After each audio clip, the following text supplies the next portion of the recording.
My name is Henry, and this is the story of how my life changed during my senior year of high school. I'd known Oliver since middle school. He was the star of our school's basketball team, while I focused more on art and literature. Despite our different interests, we'd maintained a close friendship through the years. I'd known I was gay since freshman year, but kept it to myself, especially around Oliver. It wasn't that I thought he'd reject me.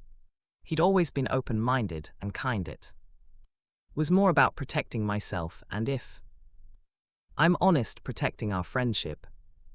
Oliver lived in a beautiful two-story house with his parents, who traveled frequently for business. We often spent weekends there playing video games, watching movies, or just talking about life. His home became my second sanctuary, a place where I could be myself, well, most of myself. One Friday in late October, Oliver invited me over while his parents were away on a business trip. It was a typical evening. At first, pizza, video games, and comfortable conversation. As the night grew late, I settled into the guest room I'd used countless times before. Around midnight, I heard a soft knock on my door. Oliver stood there looking unusually serious. "Can't sleep," he said. "Mind if we talk?" I moved over on the bed, making space for him. He sat down, running his hands through his dark hair, a nervous habit I'd noticed years ago. Something was clearly really bothering him. "Dan," he started, his voice quiet in the darkness, "have you ever felt like you're living someone else's life, like you're playing a role everyone expects from you?" I looked at Oliver in the dim light filtering through the window. His usual confident demeanor was gone, replaced by a vulnerability I'd rarely seen. "Sometimes," I admitted. "Is this about basketball?" Oliver had been under immense pressure lately with college scouts. Watching his every game, he shook his head. "No, it's more than that." He shifted on the bed, drawing his knees up to his chest, a posture that made him look younger, more vulnerable. "Remember Jenny?" Jenny was Oliver's girlfriend of 6 months. They were the perfect couple, according to everyone at school, the basketball star and the cheerleader. "What about her?" "We broke up last week," he said softly. "She said I wasn't emotionally present, that I seemed distant, and she's right, but not for the reasons she thinks." My heart started beating faster, though I tried to keep my voice steady. "What do you mean?" "I've been confused lately about a lot of things." He turned to look at me, then his eyes searching mine in the darkness. "About myself, about what I want, about who I want." The air in the room felt electric. I could hear my own heartbeat in my ears. "Oliver, there's something I need to tell you," he continued, his voice barely above a whisper. "But I'm scared it'll change everything." I reached out and touched his arm gently, trying to offer comfort while fighting my own rising emotions. "You can tell me anything you know." That he took a deep breath. I think I like guys, or at least I like one guy." His eyes met mine again, and this time there was no mistaking his meaning. The world seemed to stop spinning for a moment. All those years of careful friendship, of hidden feelings, of maintaining boundaries, everything shifted in that single moment. How long I managed to ask, I don't know exactly. It's been building for a while. I tried to ignore it, tried dating Jenny to prove to myself I was normal, but the more I tried to deny it, the stronger these feelings became. He moved slightly closer. "I see the way you look at me sometimes, Dan. Am I reading this wrong?" My throat felt dry after years of hiding my feelings, having them suddenly Exposed left me feeling both terrified and oddly relieved. No, I whisper aired.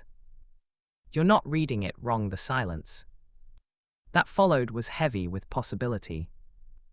Oliver's hand found mine in the darkness, our fingers intertwining naturally as if they'd been meant to do this all along. I've never, he started, then paused. I don't know how to do this. We don't have to do anything, I assured him, though my heart was racing at his proximity. We can just talk, he smiled slightly. We've been talking for years, Dan. Maybe it's time for something more. When he kissed me, it was gentle, uncertain, so different from his usual confident demeanor on the basketball court. I responded carefully, letting him set the pace, aware of how new and overwhelming this must be for him. When we finally pulled apart, he rested his forehead against mine. I've been wanting to do that for months, he admitted. Why didn't you? Fear, I guess. Fear of losing our friendship, fear of what others would think, fear of admitting this to myself. He shifted, pulling me closer. But being here with you, it feels right. We spent hours talking that night, sharing feelings we'd both kept hidden. Oliver told me about his struggles with his identity, about the pressure to maintain his image as the straight basketball star. I opened up about my own journey of self-acceptance, about the loneliness of keeping such a big part of myself secret. Stay with me tonight, I asked, not wanting this moment of honesty to end. He nodded, and we lay down together, fully clothed, but emotionally naked. It wasn't about physical intimacy, it was about trust, about finally being able to be completely ourselves with each other. As dawn began to creep through the windows, Oliver turned to me. What happens now? Whatever we want to happen, I replied. We can take this as slow as you need. The following weeks were a delicate balance of old friendship and new intimacy. At school, we maintained our usual routine. Oliver at basketball ball practice, me at art club, casual conversations in the hallways. But our time alone took on new meaning. We started spending more evenings at Oliver's house, using homework as an excuse. His parents still frequently traveling never questioned my increased presence in those private moments. We explored our growing relationship, learning each other in new ways. One evening, while we were supposedly studying for a history test, Oliver suddenly said, I want to quit basketball. I looked up from my textbook, surprised. What? Why? He sighed, closing his own book. It's not bringing me joy anymore. I feel like I'm just doing it because everyone expects me to. The only time I feel truly happy now is when I'm with you, Oliver. I said carefully. You can't make decisions like that based on our relationship. Basketball's been your life for years. That's just it, he replied, moving to sit beside me. It's been my life because it was expected of me, the straight athlete, the basketball star, the guy who dates cheerleaders. But that's not who I am anymore. Maybe it never was. I took his hand, intertwining our fingers. What do you want to do instead? I've been thinking about photography, he admitted. Remember those pictures I took for your art project last month? I really enjoyed that. The next day, Oliver spoke to his coach. He didn't quit the team. I had convinced him not to make any drastic decisions, but he did open up about feeling overwhelmed and pressured. To our surprise, Coach Thompson was understanding and agreed to reduce Oliver's practice schedule. This change gave us more time together. This SP and Oliver started joining me in the art room. After school, he had a natural eye for composition, and watching him discover This new passion was beautiful. Sometimes he'd photograph me, while I painted, capturing moments of concentration I didn't even know I had. But our bubble of happiness couldn't last forever. Rumors started circulating at school about the amount of time we spent together. One day Oliver overheard some of his teammates making homophobic jokes in the locker room. That evening Oliver showed up at my house unannounced. Clearly upset, we went up to my room and he paced back and forth while telling me about what happened in the locker room. I wanted to say something, he said, his voice shaking with anger and fear. I wanted to defend us, to tell them they were being ignorant, but I just froze. I sat on my bed, watching him. Oliver, you don't owe anyone an explanation. You're not ready to come out, and that's okay. He stopped packing and looked at me. But you deserve better than being my secret. Hey, I stood up and took his hands in mine. This isn't about me, this is about you being ready. I've had years to come to terms with who I am. You're still figuring things out. He pulled me into a tight embrace, burying his face in my neck. What did I do to deserve you? Despite the challenges at school, our relationship continued to deepen. Oliver started leaving his camera in my room, claiming he needed photos for his new portfolio, but really just wanting an excuse to come over more often. My parents, who'd known I was gay since sophomore year, seemed to understand what was happening without either of us saying anything. One Saturday morning, while we were having breakfast in my kitchen, my mom casually mentioned that Oliver should stay for dinner more often. The way she said it, so normal, so accepting, brought tears to Oliver's eyes. I wish my parents were like yours, he said later as we lay on my bed, his head on my chest. Have you thought about telling them? He was quiet for a moment. Dad's been pushing me to apply for basketball scholarships. He has this whole future planned out for me. I don't know how to tell him that's not what I want anymore. What do you want? I want to study photography in college. I want to be with you openly. I want to stop pretending. He propped himself up on an elbow, looking at me intently. I want to go to prom with you. My heart skipped a beat. Are you sure that would mean coming out to everyone? Yeah, I know. He smiled softly. I'm tired of hiding, Dan. I'm tired of pretending I don't love you. It was the first time either of us had used that word love. The word love hung in the air between us, making everything else seem insignificant. I pulled him closer, kissing him softly. I love you too, I whispered against his lips. The next few weeks were a whirlwind of emotions and decisions. Oliver decided to come out to his parents first before making any public announcements. He asked me to be there with him, but to stay upstairs in his room while he talked to them.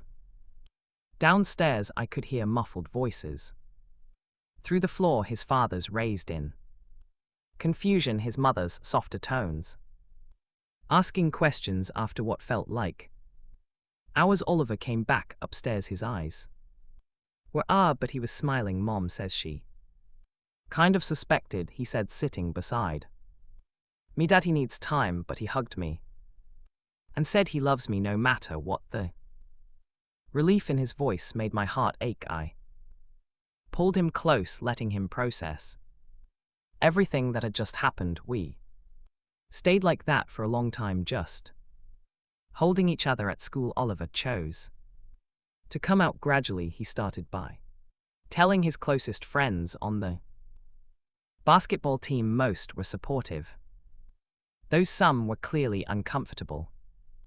His best friend Marcus just shrugged and said, "Dude, we've seen how you look at Henry. We are not blind." The rumors at school evolved from Speculation to confirmation, but something unexpected happened. Other students started coming out too, a junior on the swim team, a sophomore in band.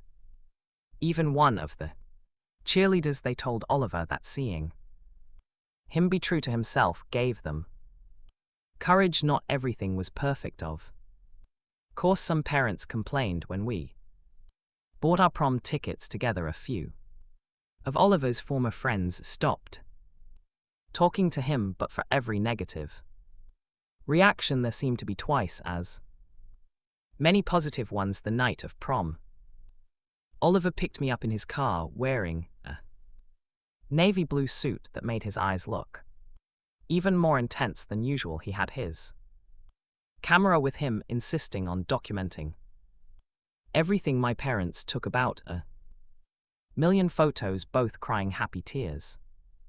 "Ready?" he asked as we got in the car. "Ready," I replied, taking his hand. Prom night was a blur of lights, music, and nervous excitement when we walked in together, holding hands. The room didn't fall silent like in movies. Instead, life just went on, people dancing, laughing, enjoying themselves. Some friends waved, others smiled, and most just continued with their evening. During a slow dance, Oliver held me close and whispered, "Is it weird that this feels completely normal?" "Maybe that's the point," I replied. "Maybe this is how it always should have been." Later that night we escaped to the school's courtyard for some air. Oliver had been taking photos throughout the evening, capturing moments between songs, candid shots of our friends, selfies of us in our suits. But in the quiet of the courtyard he put his camera down. "I got some good news today," he said, sitting beside me on a bench. "Remember that photography program I applied to?" My heart skipped. "The one at the same university where I got accepted?" He nodded, grinning. "I got in full scholarship for their visual arts program." I threw my arms around him, almost knocking us both off the bench. We were going to be together next year, studying at the same university, starting our new life together. My dad helped me with the application, he added softly.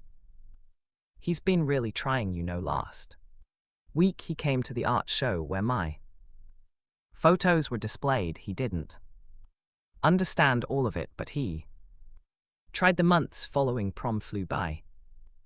Graduation came and went. Summer stretched out before us, full of possibilities. We spent lazy days taking photos in the park, me sketching while Oliver experimented with different lenses.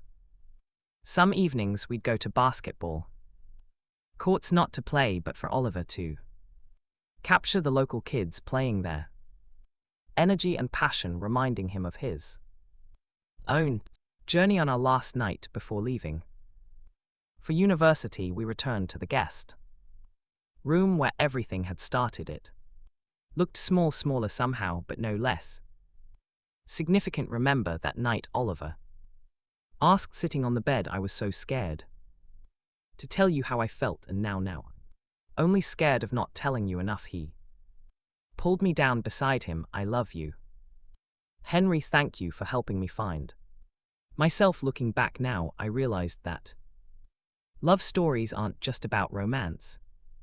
They're about growth, about becoming who you're meant to be, about finding someone who sees all of you, even the parts you're trying to hide, and loves you anyway. Oliver and I aren't perfect. We still have challenges ahead of us. College will bring new experiences, new pressures, new tests of our relationship. But we face them together now, openly and honestly. Sometimes I look through Oliver's photos from the past year, candid shots of us studying, laughing, just being together. Each image tells part of our story. The star athlete who found his passion behind a camera lens, the art student who learned to be brave too. friends who became something more, and when people ask how we got together, we just smile and say it started with a late night conversation in a guest room, where two people finally found the courage to be honest about who they were and who they wanted to be, because sometimes the best love stories aren't about dramatic declarations or grand gestures. Sometimes they're about quiet moments of truth, about finding home in another person's acceptance, about the simple courage it takes to be yourself and love who you love.